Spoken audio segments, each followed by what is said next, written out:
না ভিডিওর কথা ধরে পারো, ভালো করে কাম কর। কিন্তু এই যে আজকের দিনটা, কালকে আমি গুয়াহাটি আইছি, গুয়াহাটিতে আমারে স্যান্ডেল কোম্পানির মালিক একজন, হ্যাঁ দাদার নামটা আমার মনে নাই, ওই দাদা আমারে কার নিয়ে ড্রপ করার আইছে আর আমারে হোটেলে নিয়ে যায়। এরা হোটেল আলারে ডাইরেক্ট কইছে যে যত আইটেম আছে আপনাদের হোটেলে সবটি দিবেন। আর যদিও না খাওয়ারছি না যত্ন করছি, অত তো আর খাওয়ার অভ্যেস নাই। আপনারা সবাই জানেন আমি খুব গরিব মানুষ, তো এক প্লেট মাংস আঙ্গুনিকে যথেষ্ট।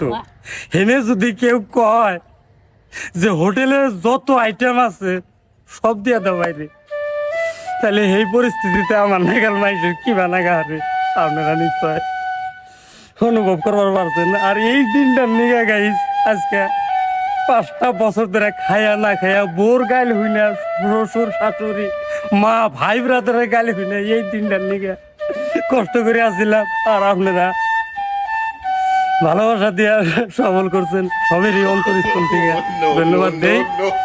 আপনার মুখে একটা